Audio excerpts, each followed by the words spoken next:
C'est l'heure de la Brigade, la seule balado 100% francophone qui traite des sénateurs d'Ottawa. Partisans des Saints, à vous de jouer. Bienvenue dans la Brigade.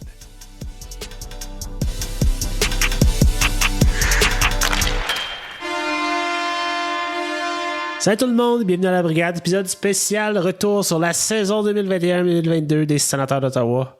Aujourd'hui, au programme, on s'entretient avec Sam, Matt et les gars de la Source du hockey. Un petit retour sur la saison du Canadien de Montréal rapidement, mais surtout, retour sur le pari qu'on a fait avec eux, qu'ils ont perdu et que nous avons gagné. Les gars de la Source du hockey ont porté des chandails sénateurs lors de l'enregistrement de leur épisode de jeudi dernier. Épisode qui est disponible via leur chaîne YouTube et Facebook. Dernier épisode de la saison, les gars. Comment ça va?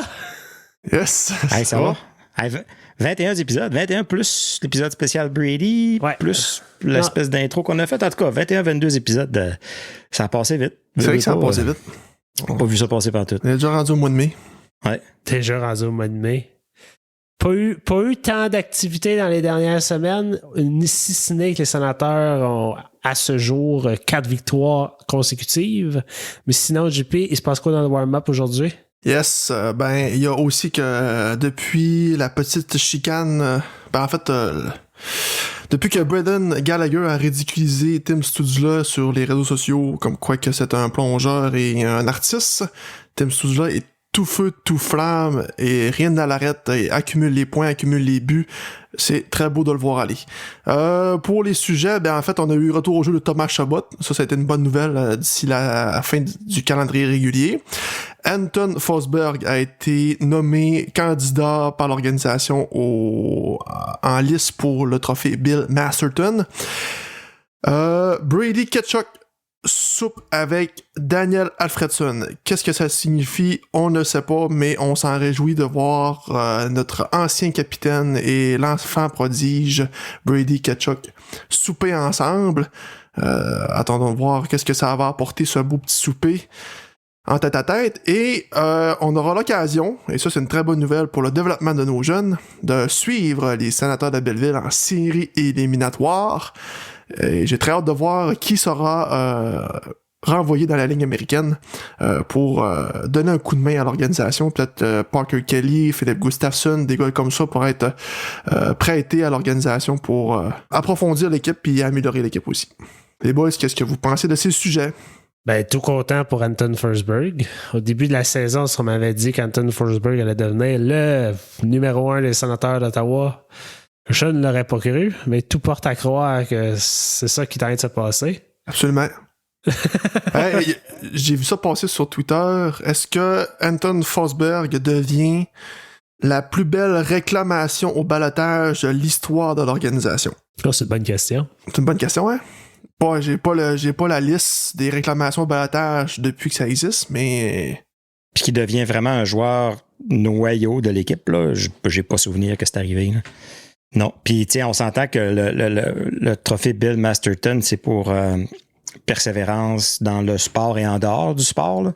On s'entend que c'est Carey Price qui va l'avoir, là. Comme Anton Forsberg n'a aucune chance. C'est super qu'il soit nominé là, dans l'équipe, mais je serais bien surpris qu'il gagne, mais c'est le fun de se faire reconnaître parce que veut pas, ça fait combien d'années? Ça fait 2-3 ans qu'il vit dans ses valises. L'année passée, je pense qu'il a été échangé il a été réclamé par des équipes qui a même pas eu le temps d'y aller parce que déjà, ils le remettaient au balotage parce que c'était aux États-Unis puis au Canada puis là, fallait qu'il soit isolé puis en tout cas, c'était compliqué son affaire.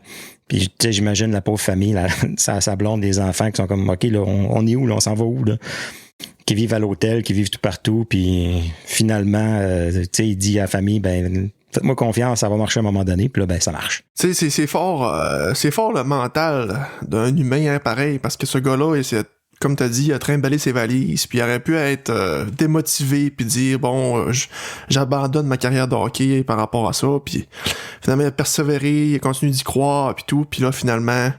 devient gardien numéro 1 de l'organisation, puis décroche un contrat de 3 ans avec des coupes de millions dans ses poches. Fait que... Puis on pensait, des fois quand ils signent comme ça, des fois les gars vont justement souffler puis se dire enfin, puis là que la pression tombe, puis des fois les performances diminuent un peu, mais on n'a pas vu ça à date avec lui. Il est resté stable, puis il est resté comme une horloge, tu sais. Puis c'est pas qu'on n'a pas eu besoin, on l'a utilisé en masse, fait que c'est encourageant parce que les dernières fois qu'on a fait ça avec des gardiens de but qu'on avait soit réclamé au balotage ou tu sais qu'on avait donné un contrat après une demi-saison, une saison, on n'a pas été très chanceux. Là, je pense qu'on est en business. Moi, un des gardiens qui m'avait sur lequel j'avais mis de l'espoir et que je trouvais intéressant, c'était Anders Nilsson. Oui. Si sa carrière n'avait pas terminé comme elle a terminé, j'avais comme l'impression que c'est peut-être lui qui aurait pu prendre le chapeau numéro 1 à un moment donné. Là. C'est vrai qu'il y avait eu un beau début avec les Sénateurs, mais c'est ça, les commotions ont rattrapé sa carrière. Puis lui, si je me trompe pas, il avait été échangé contre Mike McKenna. Exact. Puis c'était le même soir que les Canucks des Sénateurs jouaient, fait qu'ils ont juste échangé de vestiaire. Changé de chambre, hein? Ouais. C'est assez particulier, ça. Moi, je dis que je trouvais qu'Anders Nilsson, il y avait des belles pads, puis un beau setup, un beau kit. Bleu. C'est vrai. En rouge. En rouge. Oui. Quand il est arrivé, il était en bleu. Il était un bout de temps avec son kit de Vancouver. Aussi, il y a des goalers comme Matt Murray. Là. Matt Murray n'a rien d'esthétique dans son kit. Là. Non. Tu veux-tu qu'on parle de son plastron?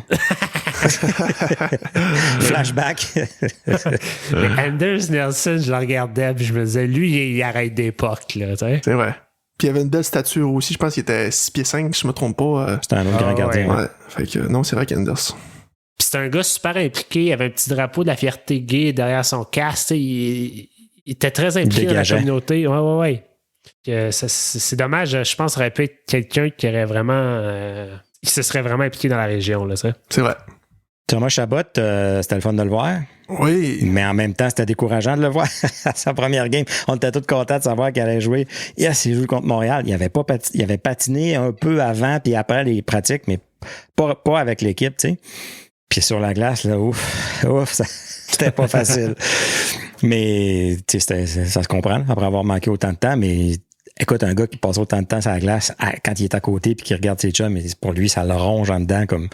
Ouais. Lui, c'était comme je me sens correct, j'y vais, mais je sais pas jusqu'à quel point c'est ça. Puis c'est qu'il veut se tester pour savoir s'il est capable d'aller aux championnats mondiaux. Là. Moi, Thomas Chabot, je sais pas vous autres, là, mais je trouve qu'il garde la rondelle trop longtemps. Ouais, c'est ça son jeu. Qu'est-ce que tu veux? C'est son style de jeu. Des fois, il y a l'option de tir, mais non, garde, puis je cherche le tir-passe, je cherche la passe. Écoute. C'est ça que j'ai aimé du jeu de Brandstrom quand Chabot était blessé. C'était plus dynamique, c'était plus... Ça bougeait plus vite. Mais tu sais, au lendemain du match contre les Devils du New Jersey, le 26 avril, en prolongation, on n'a pas vu beaucoup Thomas Chabot. Dans un contexte habituel, on l'aurait vu peut-être 3-4 minutes sur la glace puis sans débarquer, mais là, je sais pas si c'est en raison de sa blessure puis on lui laisse le temps de s'acclimater, mais on a commencé... C'était Brandstrom qui était là sur le but. C'est ça. Puis on a commencé sa patinoire avec 4 attaquants. Studula, Ketchuk, Batterson puis Norris sur le powerplay. Ouais. Chabot n'était pas là. Il a rembarqué après, puis il a débarqué tout de suite, puis on a embarqué Brandstrom, puis on a scoré. Fait que... écoute, ça va prendre quelques pratiques, quelques games pour s'en mettre dedans, mais la saison est finie. Fait que qu'est-ce qu'on a couru un risque qu'il se reblesse puis que finalement gâche 1 mois ou 2 de son été? Je sais pas. Je sais pas jusqu'à quel point c'est lui qui a dit, si lui dit, moi je vais embarquer, puis tu sais, les médecins disent, ben écoute, t'es pas mal guéri. Moi, j'aurais peut-être pris le call de dire, assis-toi, là. Comme, on n'a pas besoin de toi, ça va rien changer. Ou on a peut-être compris des choses aussi que peut-être que ça a plus de bon sens de le faire jouer 28-29 minutes par match pendant 82 matchs, là, on voit que ça a plus de bon sens. Ça veut rien dire, là. Ah oui. Fait que je pense que l'année prochaine, si tout va bien, on aurait Sanderson à gauche puis Brandstrom sa 3e paire. Fait que ça pourrait y donner... peut-être au même Holden aussi, il va être là. Fait que je pense qu'on a compris des choses de diminuer au moins à 25 minutes sur le temps de jeu. Puis Belleville, on espère-tu qu'il pogne... y a-tu des chances qu'il pogne Laval, qu'on fasse un petit road trip, tout le monde? Qu'on aille voir ça? Ça serait le fun, mais... je sais pas, je suis pas trop le fonctionnement des séries éliminatoires de la Ligue américaine, mais... Ça serait le fun, parce que Belleville, d'ici, c'est 3 heures de Gatineau, Ottawa, fait que ça se fait. Mais ça serait plaisant que ce soit à Laval. On pourrait ramasser plus de monde. Oui, Ben, c'est ça. Sinon, moi, c'est 10 heures de route. C'est clair que notre Pat Tourangeau va joindre à nous, là. Ah oui. Oh yes. Claire. Ouais, c'était le fun à la game. On a pu voir plein de monde. D'ailleurs, Pat, que moi j'ai pu rencontrer pour la première fois. Fait que c'était le fun de pouvoir y serrer la main. Puis c'est un collaborateur. Puis la plupart dans la brigade, dans nos collaborateurs, on s'est jamais vu en personne, là, tu sais. Fait que moi puis JP Forg, on s'est vu.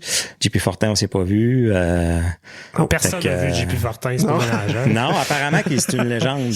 Apparemment C'est un fantôme derrière mon écran. Apparemment qu'il y a des jambes. Apparemment. Ah, les jokes de Skype. après 2 ans et demi de pandémie. C'est bon, ça. Mais sinon, les gars, après 22 épisodes, comment ça va? C'est quoi votre feedback de tout ça? Honnêtement, j'ai vraiment aimé mon expérience. Ça m'a sorti un peu de ma zone de confort, on dirait. Puis, je trouve que j'ai écouté la première épisode dernièrement, puis notre dernière, pour faire une comparaison, puis on voit une croissance autant que les sénateurs pour le Quatuor. On s'améliore, puis je pense que on a un beau bébé, comme on peut dire, entre les mains pour le futur. Comme tous les bébés, c'est du travail, puis tu sais pas trop à quoi t'attendre. On n'a pas de manuel pour tout nous expliquer.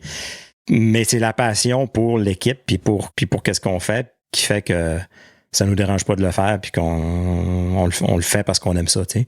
Fait que puis on apprend, puis ça nous amène à rencontrer du monde, puis à parler avec du monde, puis c'est un beau passe-temps, mettons. Puis s'il y a des gens qui nous écoutent, qui se disent « je trouve ça le fun, j'aimerais ça faire ça », faites-le. On vous encourage à le faire. Parlez des sénateurs en français. On a besoin de ça en tant que partisan parce qu'il y en a plus qu'on pense, puis on est desservi par l'organisation, ça ne le cachera pas. Il y a des gens comme Nicolas Saint-Pierre, Alain Sarcartier, Marc Brassard qui font des travaux exceptionnels en français. Sylvain Saint-Laurent. Sylvain, c'est quoi j'ai dit? Marc Brassard, t'es tout nommé, mais t'as oublié Sylvain. Ben voilà, je pensais que je l'avais dit, Sylvain. Puis on ne sait jamais de où ça part. Prenez l'exemple de Philippe qui a commencé, Phil Sense, qui a commencé ça tranquillement sur TikTok. Il s'est juste dit, gars, je vais en faire un, puis ça a commencé comme ça. Il est parti, là, ça fait 1 an à peu près, il est rendu à 5000 abonnés là-dessus, mais juste de faire ça, ça a fait que pendant 1 an, il s'est amélioré, ça a fait que pendant 1 an, il s'est fait connaître. Il est venu être avec nous autres comme chroniqueur quelquefois. Ça l'a fait connaître aussi des partisans des Canadiens, puis tout ça, fait que là, il est invité à écrire maintenant sur un blog à la coupe, que ça s'appelle, qui est les Canadiens, mais le hockey en général. Fait que on sait jamais où est-ce que ça va nous mener. Fait que si vous voulez faire un blog, vous voulez commenter sur Twitter, sur TikTok, whatever, parler de nos sénateurs. Ouais. Puis si vous avez des questions ou vous pensez qu'on peut vous aider, n'hésitez pas. Là. Écrivez-nous, ça va nous faire plaisir. Dans un instant, on reçoit les gars de la source du hockey. Tout est en place pour la mise au jeu initiale. Bon podcast à tous! Donc, pour le 2e segment de l'épisode, on reçoit les boys de la source du hockey, le podcast, avec qui on a fait un petit pari au courant de la saison et que je tiens à préciser que Paris, ils ont perdu. Donc, les boys Louis-Philippe et Seb sont avec nous. Donc, les boys, vous êtes acheté un chandail pour l'occasion de jeudi le 28 avril durant votre show pour respecter votre bête. Le fameux pari que Seb a fait à notre insu. Mais on va faire pareil. On est des gars de parole. On se tient dans notre petite clique. Fait qu'on va soutenir le pari que Seb a dit. J'ai pas encore acheté de chandail, mais écoute, je vais certainement en trouver un pour l'occasion, c'est certain. Je pensais que tu allais dire, je vais sûrement en trouver un dans une vente de garage ou bien un marché d'occasion. C'est pas un vieux chandail de Alfredson. Moi, j'ai eu chaud, en tout cas. Moi, il y a été un bout de temps, là, vous êtes rapprochés. À un moment donné, c'était 10-12 points différents. Je me dis, c'est correct, on cause là-dessus, ça va bien. Là, Saint-Louis est arrivé. Je pense que vous êtes approchés comme à 5 points. Hey, là. Ah, si, je faisais des cauchemars la nuit, je pense. Je vous ai expliqué dans mon show ma haine là, incontestable des Canadiens. Fait que là, ça m'aurait fait mal. Mais j'ai une photo de moi quand j'ai à peu près, je pense que j'ai 6 ans, puis que je joue au hockey. Je sais pas pourquoi j'étais bien au hockey, j'ai jamais joué au hockey. Puis j'ai un chandail des Canadiens, puis cette photo-là, elle sert à quelque part. C'est la seule fois que j'ai un chandail des Canadiens. On la veut, cette photo-là, on va la poster. C'est ça. Ouais, c'est ça. Peut-être pour le prochain pari, on la mettrait sur Instagram. Vous savez, les gars, j'ai essayé là, de faire 3-4 magasins, là, puis un T-shirt là, des sénateurs. Pas évident. Une denrée rare dans le coin de Montréal. Là. Ils se vendent tout de suite. Ça se vend tout seul. C'est sold out. C'est sold out tout le temps. Ça. Ah ouais? Ils n'ont pas le temps d'aller sur tablettes. Je pensais que c'était le contraire, que les magasins n'en tenaient pas parce que ça ne vendait pas assez. Ah non, ça va pas de fournir. Fausse information, ça. Je vais l'avoir pour jeudi, supposé d'arriver par la poste demain. Parfait. On a bien hâte de prendre des screenshots de votre show jeudi soir. C'est bon, les boys, Carey Price, de retour sur la touche au moment qu'on se parle. Est-ce que la situation vous inquiète? Parce que je crois que Marc Denis, durant le match contre les Bruins, a sorti une séquence comme quoi que durant certains déplacements contre les Sénateurs, semblait avoir une douleur au genou. Donc, est-ce que la situation vous inquiète pour la saison prochaine ou bien vous espérez que la situation se corrige? Ben, moi, je vois un peu de Canadiens comme les Sénateurs. On se fait un petit peu à l'idée là, qu'on est dans une phase de reconstruction, dans la mesure où Carey Price n'est pas là, mais que les joueurs peuvent progresser, que les espoirs peuvent progresser. Ça m'inquiète peut-être pas tant que ça. Aussi, si on regarde l'âge de Carey Price, il n'est pas éternel. Là. Ça va un petit peu plus vers la fin que la moitié de sa carrière, on va dire. Ouais, moi, Seb, je te dirais que j'irais peut-être plus. Ça me fait pas peur, là, parce que, tu sais, à un moment donné, il va finir par. L'ère Carey Price va finir par terminer, tout simplement, chez le Canadien, mais ça commence à me chicoter un peu, là, tu sais, je veux dire, le gars, il est brisé de partout, tu sais, ça fait penser un peu à chez Weber, tu sais, il est brisé de partout. On sait qu'il y a eu des problèmes, là, qui prenaient beaucoup d'antidouleurs, Carey, puis là, il en prend plus. C'est un gars qui est quand même assez...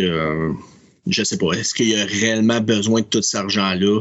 C'est un gars que je verrais peut-être prendre sa retraite peut-être avant le temps, là, mais c'est sûr qu'il laisserait énormément d'argent sur la table, là, c'est certain, parce qu'il reste encore des gros montants à empocher. Mais je te dirais que ça commence à me chicoter un petit peu. Je pense qu'il est peut-être usé plus qu'on le pense, les partisans, puis c'est ça. C'est peut-être la fin de l'ère Carey Price à Montréal. Est-ce que dans cette situation-là, vous voyez finir sa carrière avec Montréal ou là, à ce moment même, vous essayez de le transiger pour une autre équipe? Je sais pas, ça va peut-être finir un petit peu là, que il jouera plus jamais, puis c'est une équipe qui va ramasser peut-être son contrat pour... ouais, c'est ça, exactement, comme qu'on voit un petit peu là, dans le passé, comme on a vu là, un peu pour certains joueurs. Comme les Pronger, peut-être les Ossa, ces choses-là. C'est peut-être comme ça que ça va finir pour Carey Price. C'est une fin un petit peu glorieuse, là, mais sûrement des équipes qui seraient intéressées comme les Oilers. Mettons, avoir un gardien de cette trempe-là, mais à savoir si l'équipe serait prête à prendre une chance, c'est une autre histoire. C'est soit à Montréal ou soit à la retraite, là, pour être bien franc.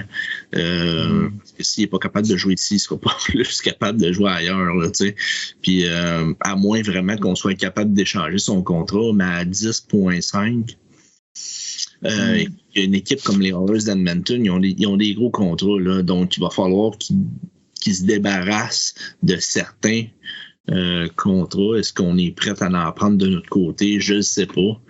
Mais moi, personnellement, en pleine santé, Carey, je pense qu'il a encore son utilité dans la Ligue nationale, là, c'est certain. Moi, s'il serait en pleine santé, Carey, il reste encore un bon 3 ans. Il reste à voir, c'est l'usure. Parce que c'est le match contre le Wild du Minnesota qui avait très bien fait, si je me trompe pas. Fait que là, quand j'avais regardé ce match-là, je me dis que Carey Price est parti du bon bord, puis mais là, finalement, une mauvaise performance, puis une deuxième. Donc, ouais. là, mais c'est pas rare aussi que, tu sais, on a vu des mauvaises séquences de Carey Price au fil des années, surtout en commençant l'année, des fois, là, il y a des mauvaises séquences. Là, il revient d'un an, c'est quoi, 282 jours sans gauler, là. Donc, puis il arrive dans une cause où c'est que les joueurs pensent. Je pense que la plupart des joueurs présentement sont en train de penser à leur game de golf puis à leur voyage qu'ils ont booké dans le sud. Là-dessus. Fait que la défensive est très poreuse. On essaye plein d'affaires. On rentre un Clag, on rentre un Wideman un autre soir, un Lagesson un autre soir. Écoute, on essaye des affaires. C'est pas, comment qu'on dirait, c'est pas d'adon. On dirait pour les gardiens en arrière. Là. C'est ça. Pour un gars comme 282 jours qui n'a pas gaulé, là. C'est un compétitif, c'est un battant, c'est un gars qui était au top de ses performances à la fin de l'année passée, au top des émotions que tu es capable de vivre, puis de tomber ça complètement mort, puis essayer de recommencer dans une saison qui ne veut absolument plus rien dire. C'est dur de motiver quelqu'un, là, tu sais. Puis je pense qu'il y a besoin de cette motivation-là pour performer. Fait que je pense qu'il est juste venu comme rouler la machine, checker ce qu'il est encore capable de faire, puis peut-être après ça décider, tu sais, parce que ces goalers-là, rendus à cet âge-là, là, ils sont tous blessés. Ils ont toutes les hanches finies, les genoux finis, les chevilles. Il n'y en a pas un qui ne va pas se ramasser ses antidouleurs le restant de leur vie quasiment, là, sans devenir une méga dépendance, là, mais c'est des jobs qui sont vraiment tough sur le corps. Là. Ouais, t'apportes des bons points, puis je pense que le feu sacré, ce qu'il a encore, c'est ça. Ben, présentement, il n'a pas l'air de l'avoir, mais c'est dur. Compréhensible.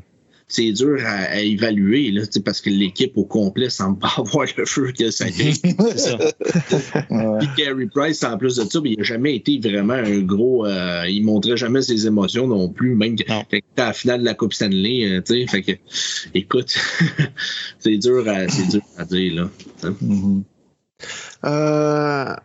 Avec la lueur des matchs que vous voyez présentement, les jeunes qui rentrent dans le line-up du CH, est-ce que vous voyez l'avenir du bon côté ou bien l'échantillon des jeunes que vous voyez présentement? On parle de Cole Caulfield qui va bien, Nick Suzuki, ça c'est un duo qui va faire partie de la relève du Canadien, mais on parle plus de Jordan Harris, Kaden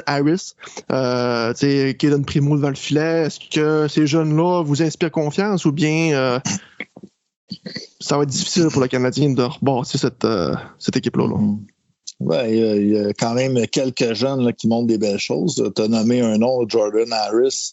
Je trouve qu'il montre des belles qualités. Tu as nommé aussi Kaden Primo, ça je suis peut-être un petit peu moins sûr un peu.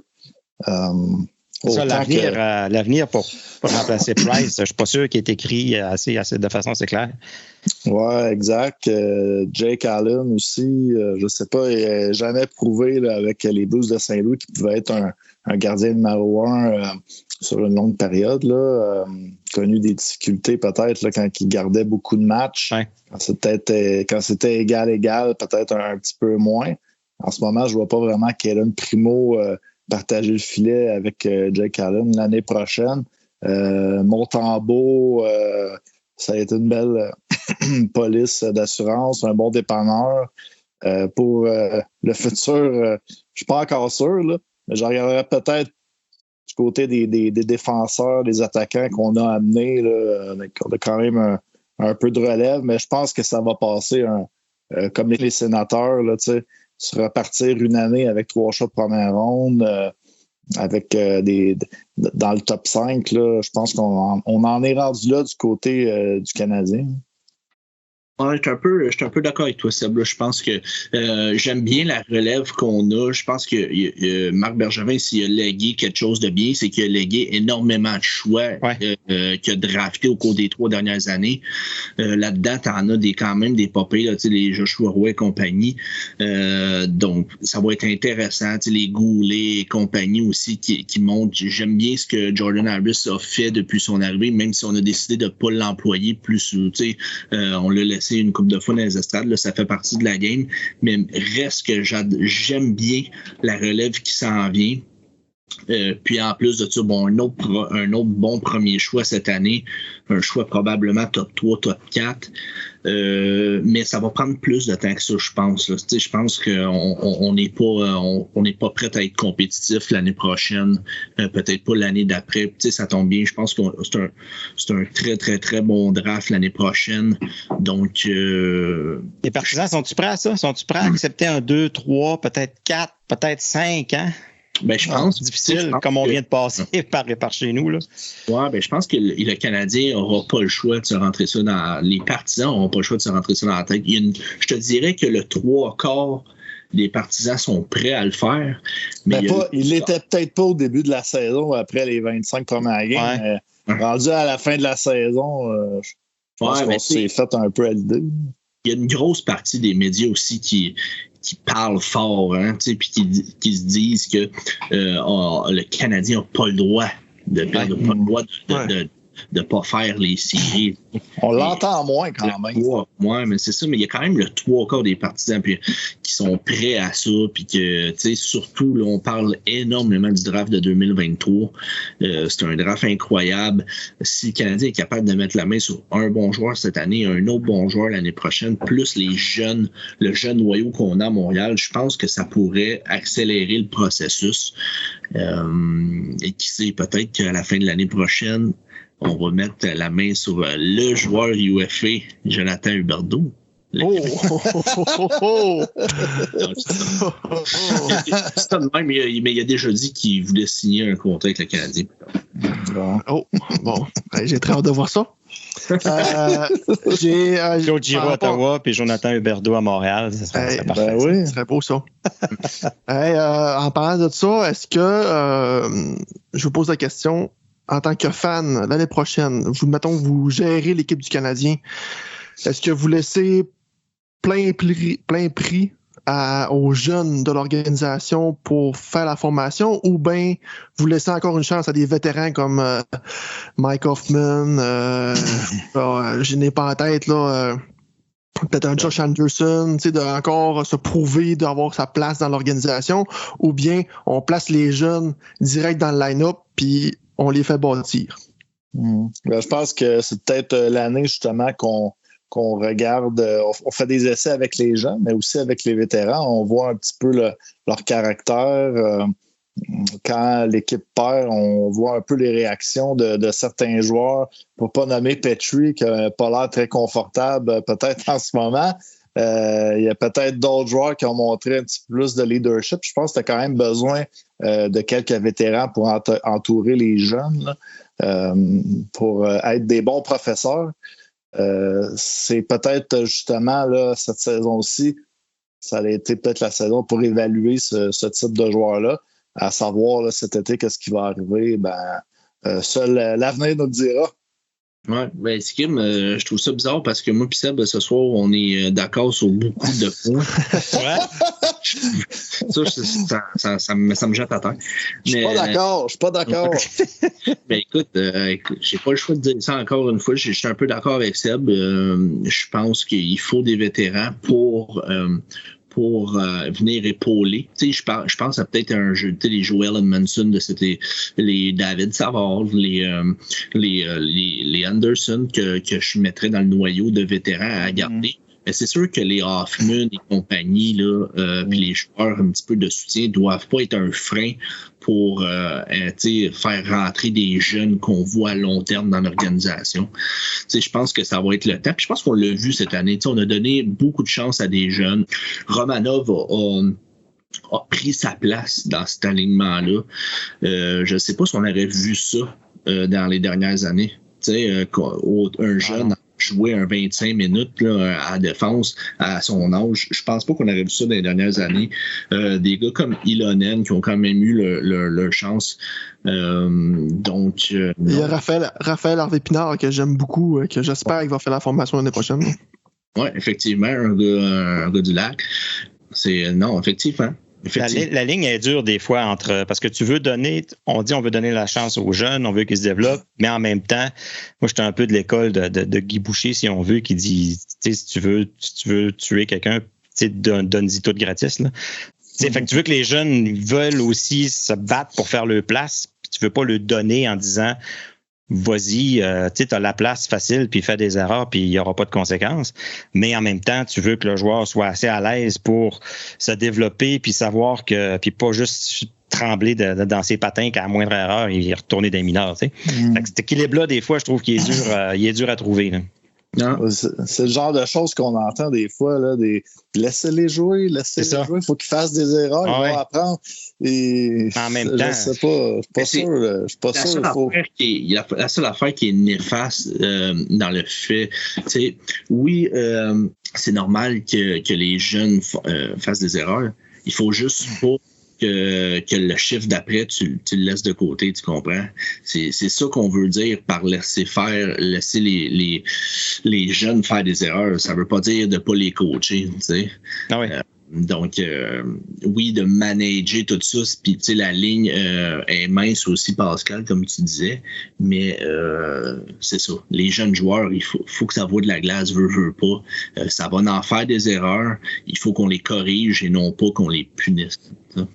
Les boys, je voulais revenir brièvement sur l'incident Tim Studzla et Brendan Gallagher, où que Brendan Gallagher mentionne que Tim Studzla joue la comédie et il a une honte pour la jeunesse d'agir ainsi. Fait que je voulais avoir un peu votre point de vue là-dessus. Ouais. Ben écoute, je pense que Brendan a peut-être un petit peu parlé aussi sous l'émotion un petit peu après le match. Est-ce qu'il y a un fond de vérité là-dedans? Peut-être un petit peu. Tim Studzla, ça reste un gars, un jeune joueur. Hein, donc, oui, il y a des petites manies qu'on a vues à travers sa courte carrière. On a vu une récemment aussi, là, juste après ça, avec William Nylander. Mais reste que je pense que c'est un défaut qu'il peut corriger assez facilement. Il va prendre la maturité avec le temps, surtout avec un mentor, un jeune mentor comme Brady Tkachuk qui est son capitaine, puis que lui, c'est probablement le contraire de ça. Là, donc, je suis pas mal sûr qu'en blaguant, il va y faire 2-3 petits jokes puis ça va finir par se régler. Mais comme je dis, c'est pas quelque chose de catastrophique. Là. On a vu bien pire dans la Ligue nationale, là, côté plongeon, mais c'est vrai que on voit certaines manies de Tim Studzla. Je pense que ce qui se fait reprocher plus, c'est peut-être pas de tomber, mais qu'un coup qui tombe... Là, c'est un peu plus catastrophique que ce que... Tu sais, c'est un peu ce que Gallagher reprochait. Il dit un coup qui est à terre, parce que je pense pas qu'il reprochait d'être tombé, là, sur le coup de Suzuki. Je veux dire, c'était quand même les deux genoux à genoux, puis tu te ramasses à terre, c'est sûr. Ce qu'il a reproché un peu, c'est de rester sur la glace puis d'essayer de regarder autour, voir qu'est-ce qui se passe, là. Fait que je pense que, tu sais, s'il y a quelque chose à améliorer, c'est peut-être justement, regarde, tu te lèves, tu t'essuies, puis un peu comme on faisait quand on allait jouer dans le gazon chez nous, là.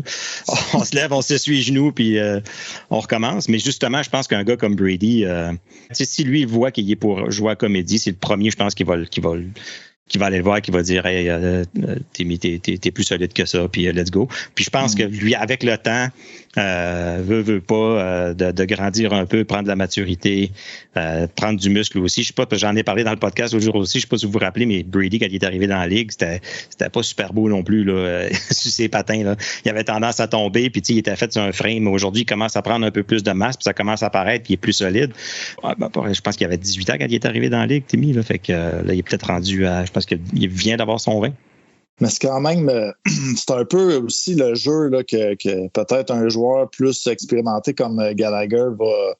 Le fait que que Studsley, c'est un jeune joueur. On essaie peut-être d'y jouer dans la tête là, en disant que hey, t'es un plongeur. Je veux dire, Gallagher, c'est quand même le gars qui rentre dans tous les gardiens de la LNH. Là, fait que c'est le joueur qui est peut-être le plus vulnérable sur une glace, le gardien. Donc, ça aurait pu tomber sur quelqu'un d'autre qui dise peut-être cette chose-là sur Studsley. C'est drôle que ça tombe sur Gallagher, mais bon... Une bonne leçon de gestion de pression, je pense, pour Timmy, là, parce que veut pas, j'étais à la partie là, des Canadiens contre les Sénateurs à Ottawa, puis écoute, il est chez eux, puis il touche à la puck, puis il se fait huer. Là. C'est spécial. Là. Tu vis pas ça souvent dans une carrière, là, joueur de hockey, là, à part peut-être Patrice Brisebois, là, mais c'était pour d'autres raisons. Mais puis là, ben, quand c'était Gallagher qui touchait à la puck, là, l'autre moitié du CTC huait, fait que c'est beaucoup d'émotions pour un jeune de cet âge-là, mais je pense que ça peut juste... des scénarios comme ça, là, puis des déclarations comme ça, rappelez-vous les playoffs de 2013, comment est-ce qu'il y en avait eu, avec Paul McLean, puis fait que tout le morse, oui. Fait que tout ça, je pense, c'est de bonne guerre. C'est de l'apprentissage d'un côté comme de l'autre. Là. Ça crée des rivalités. Absolument. Ouais, c'est ça. Mais ça, je m'en allais dire. Ça fait quand même depuis ces séries-là, justement, qu'il y a eu une genre de rivalité qui s'est créée avec les Sénateurs d'Ottawa. Puis c'est juste plaisant, je pense. Mais c'est ça a commencé avec ça. Il y a eu le coup de Gryba aussi sur Lyle Seller. Écoute, il y a eu une couple de bons matchs, là, sincèrement. La bagarre générale. Ouais. Fait que, écoute, c'est juste de bonne guerre. Puis je pense que c'est deux très, très bonnes équipes. Tu sais, si on peut en jaser un peu, tu sais, les Sénateurs, c'est une équipe que je vois aller dans une très, très bonne direction. Moi, il y a un joueur que j'adore, mais il y a 2 ou 3 joueurs que j'adore du côté des Sens. Mais un gars comme Jake Sanderson qui s'en vient pour vous, c'est un gars, je vous le dis, là, je l'ai vu jouer une couple de fois, là, souvent même, là, puis c'est un gars qui va venir gruger les minutes que Thomas Chabot joue, parce que Thomas... durant les dernières années, a joué des 28, des 29 minutes. Ça n'avait pas de bon sens. Mais Jake Sanderson, c'est un gars qui va pouvoir prendre ces minutes-là. C'est un gars qui est bon dans toutes les facettes du jeu. Il va être solide pendant des années de temps pour les Sénateurs d'Ottawa. Je suis curieux de t'entendre, excuse-moi de t'interrompre, d'un œil externe. Je veux savoir, est-ce que tu crois que Jake Sanderson va être meilleur, sinon plus, que Thomas Chabot? Moi, de mon côté, je suis persuadé. Je suis persuadé que oui. Parce que c'est ça, là. Qui va être le numéro 1 à gauche dans 3 ans? Là? C'est une question qu'on se pose. Mais je pense que 3 ans, c'est un bon chiffre. Mais moi, j'adore Jake Sanderson. Puis je crois qu'il est peut-être un petit peu plus fiable dans sa zone qu'un gars comme Thomas Chabot. Je pense... Deux styles différents quand même, un peu. Oui, écoute, je pense qu'il y a un style assez complet, Jake Sanderson. Donc, on lui reprochait de manquer d'un peu de côté offensif dans le temps. Ça, il a corrigé ça. Après ça, on parlait c'était à toutes les fois qu'on commande de quoi, tu sais, il travaille, puis il améliore cet aspect-là. Fait qu'il est de plus en plus complet, là, mais on a vraiment hâte de le voir. Là. Il y a 2 ans, là, j'avais 2 défenseurs que j'aimais énormément. Puis, quand ils jouaient... plus du niveau junior, là, c'est Moritz Seider puis Jake Sanderson. T'sais. Donc, je pense que vous en avez un très, très bon de votre côté, plus les Brady Tkachuk que j'adore comme style de joueur. Tu rajoutes des gars de talent, un petit peu comme Batterson, Tim Studley qu'on a parlé, puis un autre gars que j'adore, Shane Pinto. Qui a été blessé cette année, malheureusement, mais il reste un gars qui est taillé pour jouer dans la Ligue nationale. Puis, écoute, vous n'avez plein de joueurs. Là. Il reste juste à greffer des bons vétérans avec ça, parce que, puis peut-être trouver un gardien qui va faire la job pendant une dizaine d'années, là, un vrai gardien numéro 1. Mais sinon, je pense que vous êtes grillés pour une dizaine d'années, certains. C'est pour ça que je faisais le commentaire. Penses-tu que les partisans sont prêts à des Canadiens à avoir de la misère pendant quelques années? Parce que, ça peut être long. Puis 2, c'est pas le fun. C'est pas le fun. Ça fait 5 ans que c'est pas évident. Là. Puis oui, gars, aujourd'hui, on en voit les bénéfices, puis on voit où ça s'en va, mais c'est un chemin de Compostelle. Là. Ouais. Oh. Non, totalement. Mais tu sais, aussi, au fil, vous avez laissé partir des gros joueurs. Oui. Peut-être un petit peu trop rapidement, je trouve. Tu sais, peut-être un gars comme Jean-Gabriel Pajot que j'aurais gardé. C'est sûr je pense qu'il n'y avait plus de contrat à la fin de la saison. Peut-être qu'il y avait eu des discussions avec l'équipe, puis vraiment, lui, il tournait la page. Peut-être que ça venait de lui, puis on ne le sait pas. Mais tu l'aurais gardé à 5,5, 6? Oui, je l'aurais gardé. Je pense que c'est le type de. Tu sais, je pense que présentement, là, ils n'ont pas de problème de masse, là, sénateur d'Ottawa. Non. Donc, tu sais, oui, c'est le genre de joueur que j'aurais gardé dans leur vestiaire. C'est un gars qui, je pense, qui vient du coin même, qui est un bon vétéran. C'est le style de joueur que j'adorais. Puis un autre joueur que j'adorais qui jouait avec les sénateurs d'Ottawa, c'était Mark Stone. Mais Mark Stone, tu sais, il voulait partir.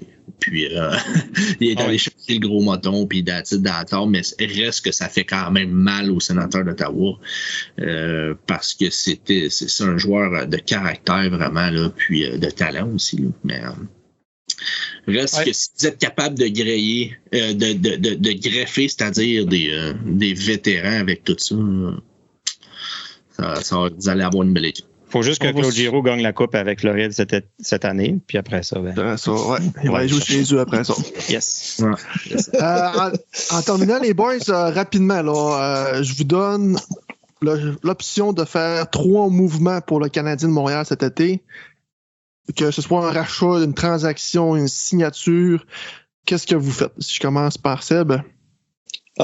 C'est facile à dire, mais est-ce que c'est faisable? Ça, c'est un autre histoire. On s'amuse. Ben, tu sais, c'est sûr que peut-être je regarderais pour échanger Carey Price, Jeff Petrie, puis Mike Hoffman. C'est peut-être les joueurs peut-être indésirables, là, si on veut, en ce moment, qui étaient peut-être durs à bouger à la date limite des transactions. C'est peut-être quelque chose qu'on va réussir peut-être cet été, par contre. De mon côté, écoute, trois mouvements. Écoute, c'est dur à dire. Peut-être ce que je souhaite aux Canadiens, peut-être c'est le premier choix overall. Shane Wright. C'est-tu un lock que c'est Shane Wright? Oui. Ouais, pour moi, c'est un lock que c'est Shane Wright. Écoute, c'est quand même un joueur exceptionnel dans la Ligue de l'Ontario. Puis à seulement 15 ans, marqué 39 buts dans la Ligue de l'Ontario. Faut pas oublier qu'il n'a pas joué l'année passée. Donc, rendre toute son allée cette année, ça a été un petit peu plus long. Mais reste qu'une très, très bonne saison. Puis c'est un centre aussi. Hein? Puis c'est un centre il est pas petit non plus. C'est dur à trouver un centre de première ligne. C'est très dur à trouver. C'est ça, effectivement. Donc, si tu es capable de mettre la main sur un centre de première ligne, tu y vas. Donc, c'est sûr que je souhaiterais un Shane Wright au Canadien. Ensuite de ça, c'est comme Seb. Faut départir des contrats peut-être un petit peu plus lourds. Est-ce que c'est Carey? Je pense que c'est sûr que c'est un très, très gros contrat.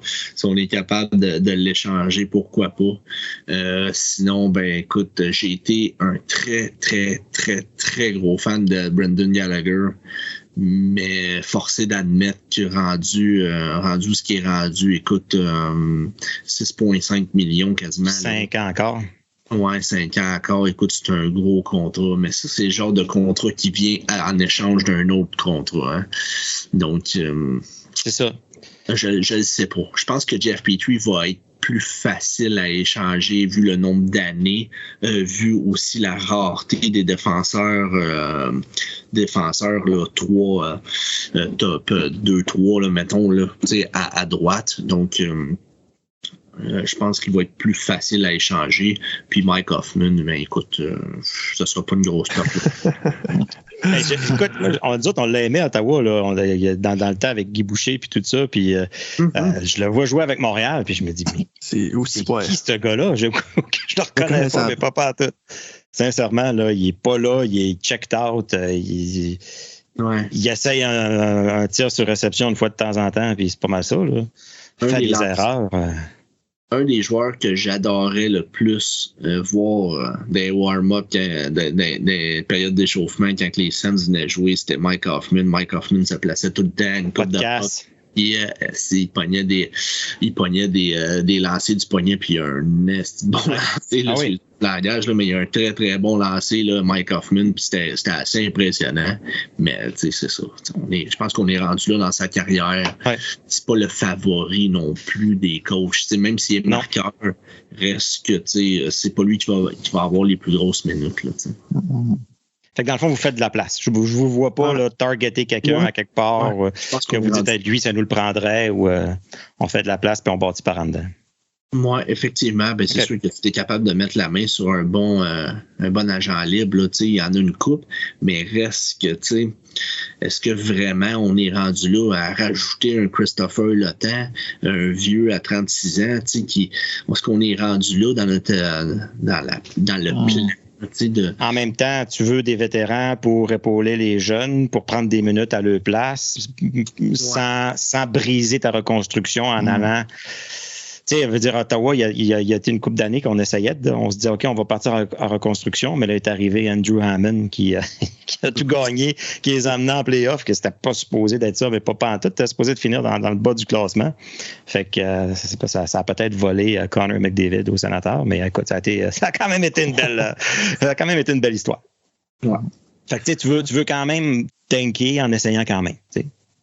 Ouais, c'est sûr qu'on en a parlé tantôt. Il faut que tu grèves des vétérans à tes jeunes, c'est sûr. Mais je pense que de ce côté-là, que les Canadiens, on a une coupe. Puis un gars comme Christopher Letang va venir prendre énormément d'argent aussi sur la masse. Ouais. Je regarde les agents libres. Y a-tu vraiment quelque chose de très intéressant pour le Canadien, là, je parle, là, pour vraiment le plan du Canadien, je le sais pas. Il y a des John Klingberg et compagnie, mais est-ce que vraiment les Johnny Gaudreau, est-ce que c'est vraiment qu'on veut rajouter avec le Canadien un Johnny Gaudreau? Pourquoi ces joueurs-là voudraient venir avec le Canadien? C'est plus ça la question. C'est ça, aussi. Là. Mais Christopher, il y a peut-être plus de chance parce que c'est un gars du Québec. Là, fait que, on a vu des gars du Québec venir finir leur carrière à 36 ans. Comme Giroux à Ottawa, je sais pas, là, si ça va bien en Floride, pourquoi il resterait pas en Floride? C'est un peu la même. C'est l'argent. C'est juste l'argent. S'ils gagnent la coupe là-bas, eux autres. Ils n'ont pas de sous pour le payer. Là, c'est ça. Là-dessus, je pense que les Flyers retiennent 50% du salaire. Là, fait que on s'entend dessus qu'ils n'ont pas vraiment d'argent pour signer. Puis en plus, il faut qu'ils signent Huberdeau à la fin de l'autre année. On va se croiser qu'ils n'ont plus d'argent. Puis que les Crémois, ils vont en trouver pour Huberdeau, ça, c'est sûr. Bon, fait que les boys, je voulais vous remercier de votre participation à ce challenge qu'on s'est donné au cours de la saison. Je pense qu'on s'est créé une bonne guerre entre les deux podcasts. Autant que Brendan Gallagher et Tim Studzla. Une bonne coopération aussi. C'était le fun de vous jaser ces médias sociaux, puis d'aller vous voir, puis que vous veniez nous voir. Puis écoute, je pense qu'on peut continuer ça dans le futur. Ben oui, on va s'en reprendre l'année prochaine. Yes. Yes, sir.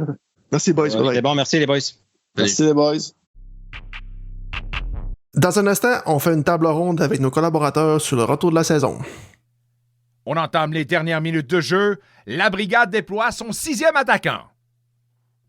Alors, pour le 3e et dernier segment de l'épisode, on va faire un petit table ronde, un petit retour sur la saison 2021-2022 des Sénateurs. Avec nous, nul autre que l'animateur du vestiaire ainsi que le descripteur des matchs du Sénateur d'Ottawa sur les ondes du Nick FM. Nicolas Saint-Pierre est avec nous. Salut Nicolas, comment ça va? Très bien, vous autres? Ça va super bien. Et également notre collaborateur JF Demers, directement de Saint-Amiscota sur le lac, originaire de Saint-Albert-des-Curds. Ça va, JF? Yes, ça va vous autres, les boys? On dirait que ton nom il est plus long à chaque fois. Il rallonge tout le temps. Quoi qui se rajoute? Je m'amuse.